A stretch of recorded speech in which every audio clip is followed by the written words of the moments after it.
কেউ তোমার প্রতি ভীষণভাবে জেলাস।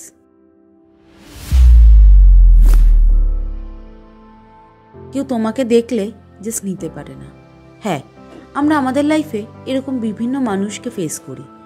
অনেক সময় তাদের চোখ মুখ দেখলেই আমরা বুঝে যাই যে সেই মানুষটা আমাদেরকে কতটা পছন্দ করে বা কতটা পছন্দ করে না, বা সে কতটা আমার প্রতি জেলাস সেটা আমরা তার মুখ দেখলেই বুঝে যাই। কে তোমার প্রতি জেলাস বা যে জেলাস সে তোমার সাথে খারাপ করছে তাকে এক্স্যাক্টলি তুমি কিভাবে ট্রিট করবে, আজকে আমি তোমাদের সাথে সেইগুলো নিয়ে কথা বলবো। প্রথমে জেনে নেব এক্স্যাক্টলি লক্ষণগুলো কি কি জেলাসির। তো আগে সেই জেলাসির লক্ষণগুলো জানবো, অ্যান্ড দেন আমরা জানবো যে তার রেমেডি কি। তো চলো বেশি কথা না বাড়িয়ে দেখে নিই সেই লক্ষণগুলো কি কি। নাম্বার 1, যে তোমার প্রতি জেলাস সে তোমার সাথে ভীষণ মিষ্টি মিষ্টি দেখবে, প্রথম দিক থেকে ভীষণ মিষ্টি মিষ্টি কথা বলবে, তোমার সামনে সে ভীষণ রকম প্রশংসা করবে, তোমাকে দরকার থেকেও বেশি তোমার প্রশংসা করবে, এবং তোমার পিছনে তারা ঠিক ততটাই তোমার ক্ষতি করবে, ঠিক যতটা তোমার সামনে তোমার প্রশংসা করেছিল, বা তার থেকেও ভয়ঙ্কর রূপে ক্ষতি তোমার পিছনে করতে পারে। একটা কথা জানো তো, অতি ভক্তি চোরের লক্ষণ। তুমি যত ভক্তি দেখবে কারোর মধ্যে, মনে করবে মনে মনে তার ঠিক ততটাই চোরামি বুদ্ধি রয়েছে।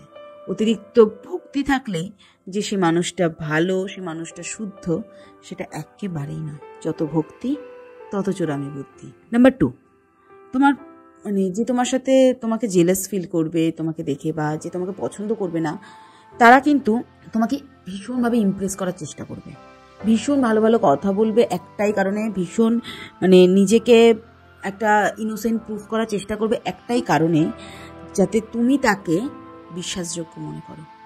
সে কি করলো না করলো, দেখবে জীবনে তুমি যাকে সব থেকে বেশি বিশ্বাস করেছো, চোখ বন্ধ করে যার উপরে বিশ্বাস করতে পেরেছো, কোনো না কোনো ক্ষেত্রে দেখবে সে কিন্তু তোমাকে বিশ্বাসের মর্যাদাটা ঠিক দিয়ে দেবে, ঠিক বিশ্বাসের মর্যাদাটা বুঝিয়ে দেবে যে তোমার তাকে। হ্যাঁ, এটা সবার ক্ষেত্রে একেবারেই নয়, আমি বলবো না যে সবাইকে চোখ বন্ধ করে বিশ্বাস করে মানুষ ঠকে, বাট তোমার প্রতি যা জেলাসি রয়েছে, যে তোমাকে একেবারে নিতে পারে না, তার প্রতিও যদি তুমি চোখ বন্ধ করে বিশ্বাস করো, ভরসা করো, তাহলে তার ফল কিন্তু তোমাকে একদিন না একদিন ভোগ করতেই হবে। এটা গেল নাম্বার 2। এবার আসি নাম্বার 3। 3টে পয়েন্ট বলবো, 3টে লক্ষণ বলবো, এবং এই 3টে লক্ষণেরই একটা স্ট্রং রেমেডি বলবো। তোমার সর্বোচ্চ ক্ষতিটা সে চাইবে, সে তার সর্বস্ব ক্ষতিটা কিন্তু তোমার চাইবে, এবং চাইবে সবার প্রথমে তোমার ফ্রেন্ড সার্কেল বলো বা তোমার সার্কেলের কাছাকাছি থাকা প্রত্যেকটা মানুষের সাথে যাতে তোমার সম্পর্কটা নষ্ট হয়ে যায়, সেটার জন্য কিন্তু আপ্রাণ চেষ্টা করবে। এটা হলো 3 নম্বর পয়েন্ট। এবার আমি আসি রেমেডিতে। দেখো, এদের ক্ষেত্রে এক্স্যাক্টলি তুমি সেরকম রেমেডি বলতে কিছু পাবে না, কারণ এদের দোকান কাটা। তুমি যতই দুটো মুখ করো না কেন, যতই দুটো খারাপ কথা বলো না কেন, খানিকক্ষণ বাদে, হ্যাঁ, ওই মুহূর্তের জন্য হয়তো সে সেটা রিয়েলাইজ করলেও করতে পারে, বা আমরাই হয়তো তাকে জোর করে রিয়েলাইজ করাচ্ছি, বাট এক্স্যাক্টলি যদি দেখা যায় তাহলে হয়তো সে রিয়েলাইজেশনের মুডেই নেই। সেক্ষেত্রে আমাদেরকে কি করা উচিত? সেক্ষেত্রে আমাদেরকে একটাই জিনিস করা উচিত, নিজেদের হয়ে স্ট্যান্ড নেওয়া উচিত। আমার এটা লাগবে, ইট মিনস আমার এটা লাগবেই। আমি কারোর ক্ষতি চাইনি, কেউ আমার যদি ক্ষতি করার চেষ্টা করে তবে আমি কিন্তু তাকে একদম ছেড়ে কথা বলবো না। এইরকম কিছু স্ট্যান্ড তোমাকে নিতে হবে তোমার জন্যে। দেখো, তুমি এই এখনের যে সমাজ চলছে, এখনের যে মুহূর্ত চলছে, এখনের যে জেনারেশন চলছে, সেখানে চুপ করে মুখ বুজে সবকিছু সহ্য করে নেওয়াটা কিন্তু কোনো বড় কাজ নয়, বড় মহত্বের কাজ নয়। তোমাকে যেটা করতে হবে, নিজের জন্য স্ট্যান্ড নিজেকে নিতে হবে, অ্যান্ড দেন দেখবে তুমি যেটা চাও তুমি সেটাই করতে পারছো।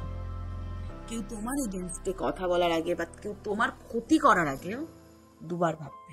এইটা হচ্ছে একটা মাত্র রেমেডি, যে রেমেডিটা তুমি তোমার প্রত্যেকটা ইট মিনস প্রত্যেকটা ক্ষেত্রে, প্রত্যেকটা কাজের ক্ষেত্রে তুমি এটাকে অ্যাপ্লাই করতে পারো। তো আজকের ভিডিওটা এই পর্যন্তই। আমার এই পয়েন্টগুলো কেমন লাগলো আর রেমেডিটা কেমন লাগলো অবশ্যই আমাকে কমেন্টে জানাতে ভুলবে না। ভালো লাগলে একটা লাইক করে দেবে, এবং আমার চ্যানেলে যদি নতুন হয়ে থাকো চ্যানেলটাকে সাবস্ক্রাইব করে দেবে। আর এই 3টে পয়েন্ট তোমাদের কার সাথে ঠিক ম্যাচ করেছে সেটা কিন্তু আমাকে কমেন্টে জানাতে একদম ভুলবে না। Thank you so much.